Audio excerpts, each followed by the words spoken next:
Hey guys, what is going on? It's Joe here filling in for Wrestlelamia. Wrestling fans have heard their share of urban legends, but some aren't as cryptic as they sound. Once again, Wrestlemania's intrepid reporters get to the bottom of things. Here are 10 outrageous WWE urban legends and the truth behind them. Number 1. Randy Savage gave Hulk Hogan a black eye before WrestleMania 9. Anyone who knows of the love-hate relationship between Hulk Hogan and Randy Macho Man Savage can understand how this urban legend rose. WrestleMania 9 featured Hulk Hogan and Brutus Beefcake taking on Ted DiBiase and IRS, aka Money Inc., for the WWF Tag Team Championship, but the match became an afterthought when fans saw the Hulkster sporting a black eye. The kayfabe reason for Hogan's shiner was that the $1 Million Man Ted DiBiase had paid off goons to work over the Hulkster before the match. However, fans wondered what had happened after it was revealed that the black eye was real and not a makeup job.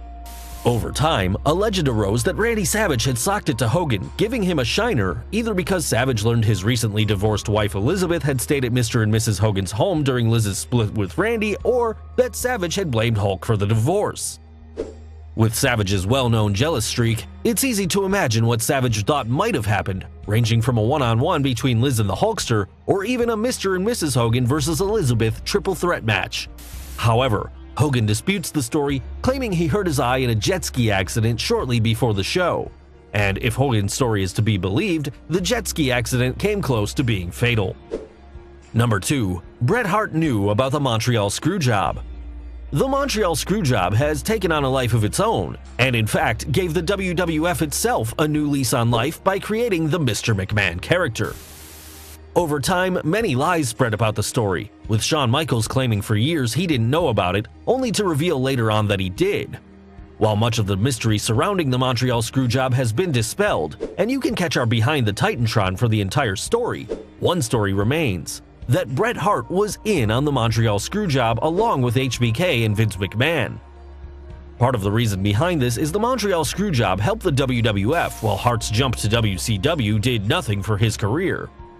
An article on the WWE's website sums things up nicely, almost sounding like Vinnie Mac himself wrote it. This sort of nonsense is best left to inciting radio hosts like Alex Jones.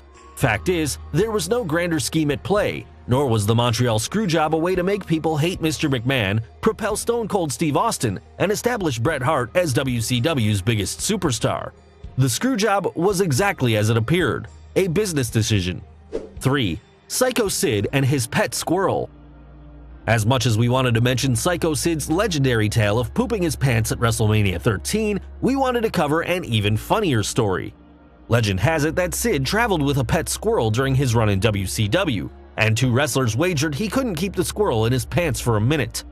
Surprisingly, well, not really if you've read the other tales about Sid, the big man took the bet and paid the price, with the squirrel apparently finding not 1, but 2 nuts. Number 4. There were 2 Ultimate Warriors.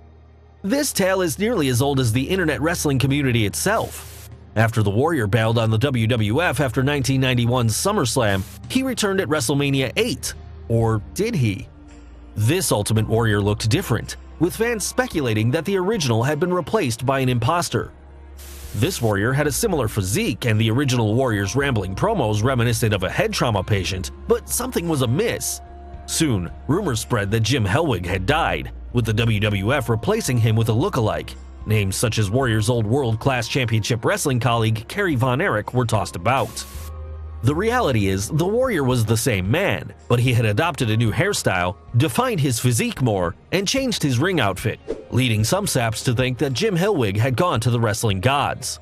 While WCW would try to pass off the wrestler known as the Renegade as the Ultimate Warrior, there was only one Ultimate Warrior in the WWF.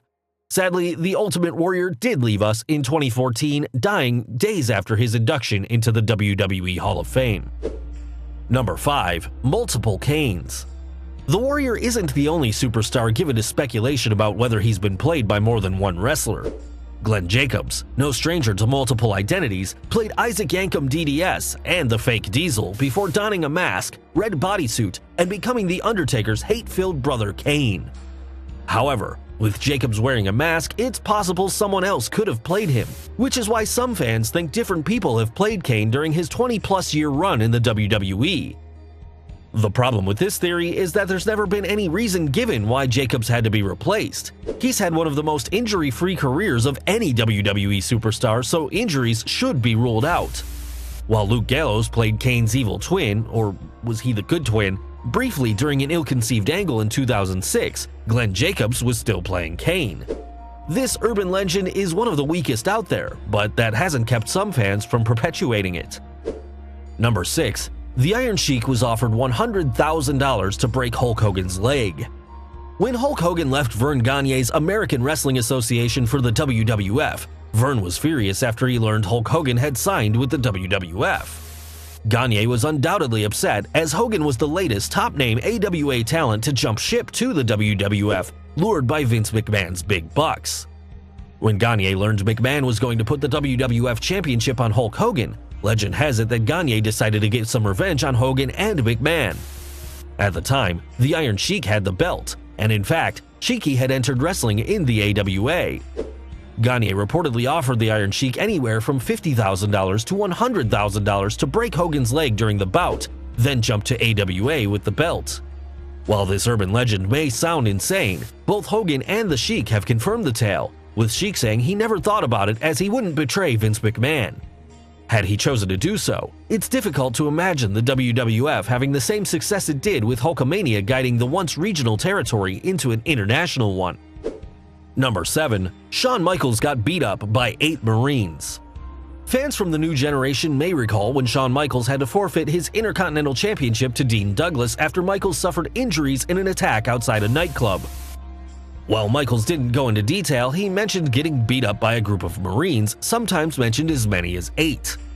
Through the years, the story went that Sean Waltman, Davey Boy Smith, and Michaels were at a club when a group of Marines attacked Michaels while their friends kept Waltman and Smith in their car.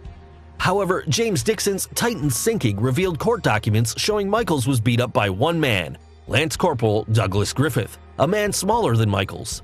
According to Dixon, Vince McMahon lobbied Michaels to drop the case when he felt it would be a public relations nightmare. Number 8.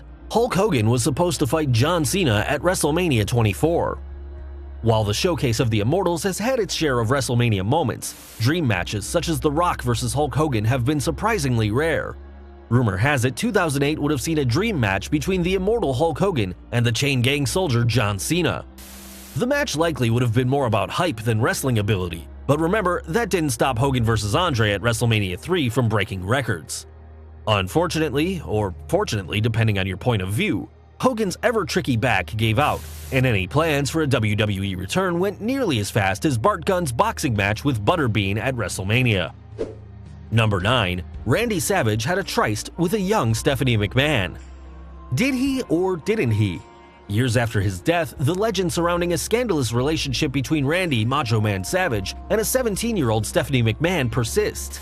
In case you haven't heard it, the story is, shortly before his departure from the WWF, Savage had an affair with Stephanie, who was 17 at the time, an affair that Stephanie did not reveal to her dad until several years later.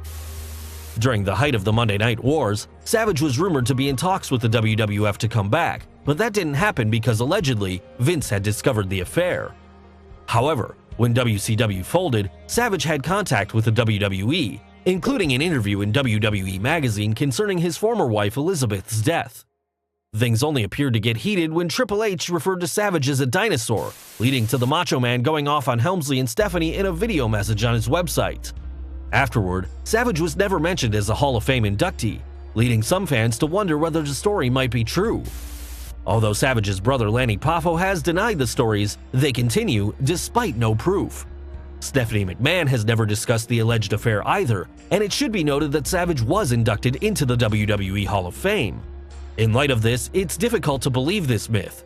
For now, fans will have to wait until Stephanie McMahon comments on the alleged affair. Number 10. Diesel was scheduled to defeat The Undertaker at WrestleMania 12. Back in the day, wrestlers were known for telling tall tales, with everyone and their brother professing to have been considered at one point for the World Championship. Now, this boast seems to have been replaced by wrestlers who were supposed to have ended The Undertaker's WrestleMania streak.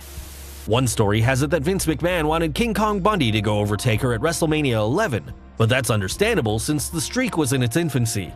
By WrestleMania 12, the streak was starting to get momentum, but a win over The Undertaker, whose Mania record was 4-0, was still nowhere near as big as it eventually became.